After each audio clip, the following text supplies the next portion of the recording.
விஜய் ஆண்டனியோடைய 25வது படம் தான் சக்தி திருமகன். ஸோ அவரே வந்து ப்ரொடியூஸ் பண்ணியிருக்காரு. படத்தில் வந்து ஒரு முக்கியமான பேராக நடிச்சிருக்காரு.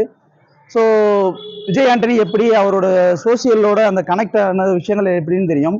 பிச்சைக்காரனுக்கு அப்புறம் விஜய் ஆண்டனிக்கு எத்தனை படமோ வந்திருக்கு, ஆனால் எல்லா படமும் ஹிட் ஆயிருக்கா அப்படின்னு கேட்டால் அது ஒரு பெரிய கேள்விக்குறி தான். பட் இந்த படம் எப்படி இருக்கு அப்படிங்கிறத தான் நம்ம இதில் பேச போகிறோம். சக்தி திருமகன், இந்த படத்தோட இயக்குனர் அருண் பிரபு புருஷோத்தமன். அருண் பிரபு இதுக்கு முன்னாடி 2 படம் எடுத்திருந்தாரு.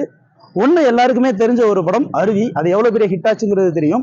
இன்னொரு படம் வால், சிவகார்த்திகேயனுடைய ப்ரொடக்ஷன்ஸில் வெளியான அந்த ஒரு படம் தான்.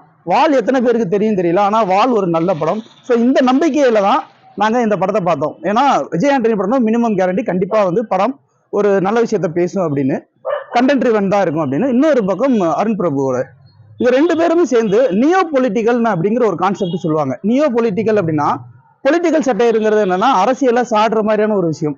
நியோ பொலிட்டிக்கல்னா ஒரு அரசியலுக்கு பின்னாடி நடக்கிற விஷயங்கள், அது வந்து நமக்கு கண்ணுக்கே தெரியாத ஒரு விஷயத்த வந்து இவர் எங்கெங்கேயோ எடுத்து ஒரு விஷயம் பண்ணியிருக்காரு. அந்த கதைப்படி பார்த்தீங்கன்னா விஜய் ஆண்டனி வந்து ஒரு செக்ரட்டரியில சாதாரண ஒரு புரோக்கராக வேலை பார்க்குறாரு.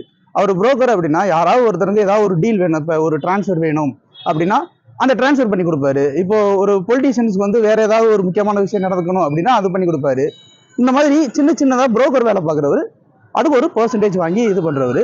இதுக்கு அவர் சின்ன வயசுல இருந்தே கொஞ்சம் கொஞ்சமா வந்து ஒரு முக்கியமான ஒரு எப்படி சொல்றாங்கன்னா, நம்ம ஊர்ல பெரிய பொலிட்டிக்கல் ஸ்ட்ராட்டஜிஸ்ட்னு நிறைய பேர் சுத்துவாங்க தெரியுமா, அந்த மாதிரி ஒரு பெரிய பொலிட்டிக்கல் ஸ்ட்ராட்டஜிஸ்ட வந்து இவர் வந்து ஒரு அடியாளாவோ ஒரு கையாளாவோ ஒரு அசிஸ்டண்டாவோ வேலை பார்த்து அவரோட இன்ஃப்ளூயன்ஸை யூஸ் பண்ணி அவர் நிறைய விஷயங்கள் வந்து பண்ணிக்கிட்டே இருக்காரு.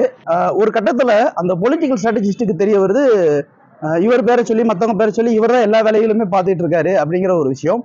அதே மாதிரி ஒரு எக்ஸ் எம்எல்ஏ வந்து கொலை பண்ற அளவுக்கு ஒரு விஷயங்கள்லாம் நடக்குது. இது எல்லாத்துக்குமே காரணம் இவர் தான் அப்படின்னும் போது யாரு என்ன எப்படி இங்க இருந்து இவனுக்கு இவ்வளவு அறிவு வந்துச்சு அப்படின்றதுக்காக இவங்கிட்ட எப்படி இந்த இதெல்லாம் இருக்கு அப்படின்னு தேடி போறாங்க. இதுதான் வந்து இந்த படத்தோடைய கதையும். இதுல விஜய் ஆண்டனி யாரு, இவர் என்னென்ன செய்யறாரு அப்படிங்கிற ஒரு விஷயம் தான்.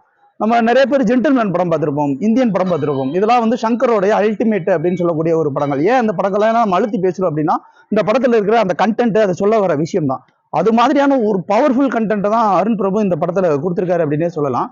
இன்னும் சொல்ல போனா இந்தியன் 2க்கு வந்து கதை எடுக்கும்போது வந்து என்னமோ ஒரு கதை எடுத்துட்டாங்க. எங்களை பொறுத்த வரைக்கும் இது சங்கர் பண்ண வேண்டிய படம்ப்பா, அந்த அளவுக்கு பிரம்மாண்டமான ஒரு பட்ஜெட்டுக்குள்ள கொண்டு வர வேண்டிய படம்.